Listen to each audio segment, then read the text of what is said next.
La Bible en un an, la 98e journée, le livre de Deutéronome, chapitre 32, versets 18 à 52, le livre des psaumes, chapitre 78, versets 40 à 53, le livre des proverbes, chapitre 12, versets 7 et 8, l'épître aux Hébreux, chapitre 13, versets 1 à 25.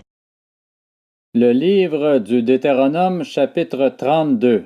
Tu as abandonné le rocher qui t'a donné naissance. Tu as oublié le Dieu qui t'a mis au monde. L'Éternel l'a vu et il s'est irrité, indigné contre ses fils et ses filles. Il a dit, « Je me cacherai à eux, et je verrai bien quelle sera leur fin, car c'est une génération perverse, ce sont des enfants infidèles. Ils ont provoqué ma jalousie par ce qui n'est pas Dieu. Ils m'ont irrité par leurs idoles sans consistance. Et moi, je provoquerai leur jalousie par ce qui n'est pas un peuple. Je provoquerai leur irritation par une nation sans intelligence. Car le feu de ma colère s'est allumé, et il brûlera tout jusqu'au fond du séjour des morts. Il dévorera la terre et ses produits. Il embrasera les fondements des montagnes. J'accumulerai les malheurs sur eux, je tirerai toutes mes flèches contre eux. Ils seront desséchés par la faim, consumés par la fièvre et par des maladies violentes.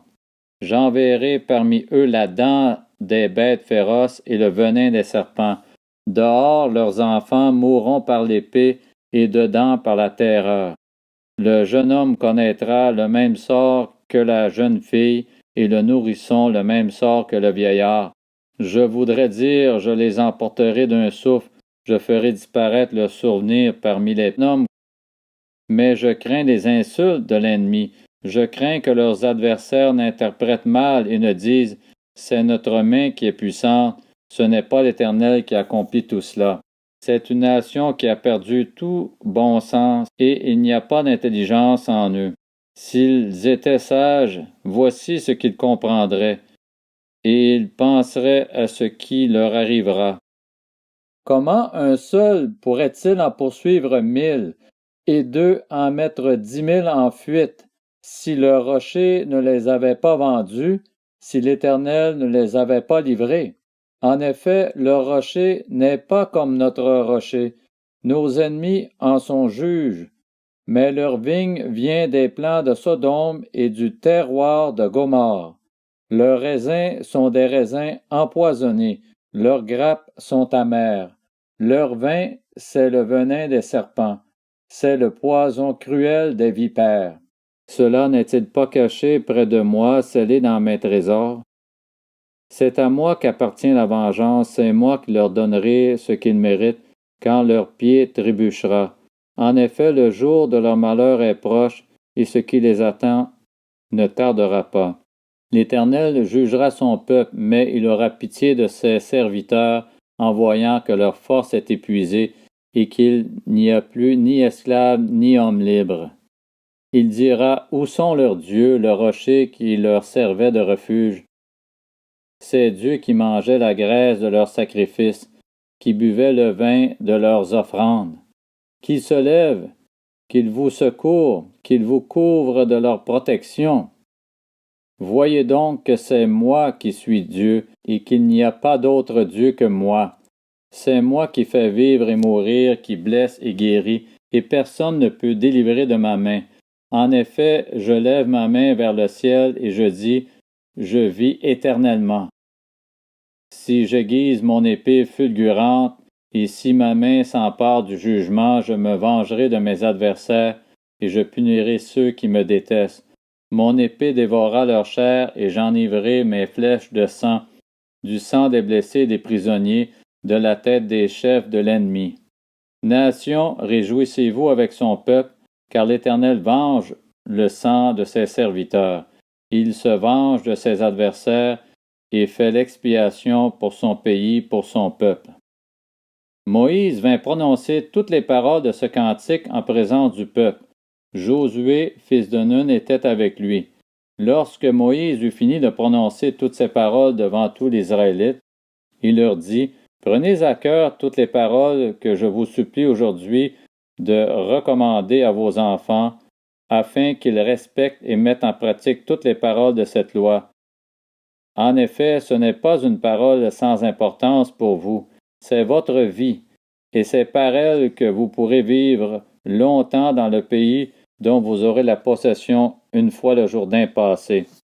Le même jour, l'Éternel dit à Moïse, « Monte sur ce sommet des montagnes d'Abarim, sur le mont Nébo, dans le pays de Moab, vis-à-vis de Jéricho, et regarde le pays de Canaan que je donne en propriété aux Israélites. Tu mourras sur la montagne où tu vas monter, et tu iras rejoindre les tiens, tout comme ton frère Aaron est mort sur le mont Hor et est allé rejoindre les siens. En effet, vous avez péché contre moi au milieu des Israélites, près des eaux de Mériba, à Kadès, dans le désert de Tsin, et vous n'avez pas respecté ma sainteté au milieu des Israélites. Tu verras le pays devant toi, mais tu n'entreras pas dans le pays que je donne aux Israélites. Le livre des Psaumes, chapitre 78. Que de fois ils se sont révoltés contre lui dans le désert, que de fois ils l'ont irrité dans les lieux arides. Ainsi ils ont recommencé à provoquer Dieu, à attrister le Saint d'Israël. Ils ne se sont pas souvenus de sa puissance, du jour où il les avait délivrés de l'ennemi, des miracles qu'il avait accomplis en Égypte et de ses prodiges dans les campagnes de Tsoan. Il avait changé leur fleuve en sang et ils n'avaient pu en boire l'eau. Il avait envoyé contre eux des mouches venimeuses qui les dévoraient et des grenouilles qui leur apportaient la dévastation. Il avait livré leur récolte aux criquets, le produit de leur travail aux sauterelles. Il avait détruit leurs vignes par la grêle et leurs sycomores par la gelée. Il avait abandonné leur bétail à la grêle et leurs troupeaux à la foudre. Il avait lâché contre eux son ardente colère, la fureur, la rage et la détresse, une troupe d'anges de malheur. Il avait donné libre cours à sa colère. Il ne les avait pas sauvés de la mort. Il avait livré leur vie à la peste. Il avait frappé tous les premiers-nés de l'Égypte, ceux qui étaient les aînés des enfants sous les tentes de Cam. Il avait fait partir son peuple comme des brebis, et les avait conduits comme un troupeau dans le désert. Il les avait guidés en toute sécurité pour qu'ils soient sans crainte, et la mer avait recouvert leurs ennemis. Le livre des Proverbes, chapitre 12. On renverse les méchants et ils ne sont plus là, tandis que la maison des justes reste debout. Un homme est estimé en raison de son bon sens, et celui qui a l'esprit pervers est l'objet du mépris. L'Épître aux Hébreux, chapitre 13. Persévérez dans l'amour fraternel. N'oubliez pas l'hospitalité, car en l'exerçant, certains ont sans le savoir logé des anges. Souvenez-vous des prisonniers comme si vous étiez prisonniers avec eux, et de ceux qui sont maltraités comme si vous étiez dans leur corps. Que le mariage soit honoré de tous, et le lit conjugal épargné par la souillure. Ceux qui se livrent à l'immoralité sexuelle et à l'adultère, Dieu les jugera. Que votre conduite ne soit pas guidée par l'amour de l'argent. Contentez-vous de ce que vous avez. En effet, Dieu lui-même a dit, « Je ne te délaisserai pas et je ne t'abandonnerai pas. » C'est donc avec assurance que nous pouvons dire, « Le Seigneur est mon secours, je n'aurai peur de rien. » Que peut me faire un homme? Souvenez-vous de vos conducteurs qui vous ont annoncé la parole de Dieu. Considérez quel est le bilan de leur vie et imitez leur foi. Jésus-Christ est le même hier, aujourd'hui et pour l'éternité. Ne vous laissez pas entraîner par toutes sortes de doctrines étrangères.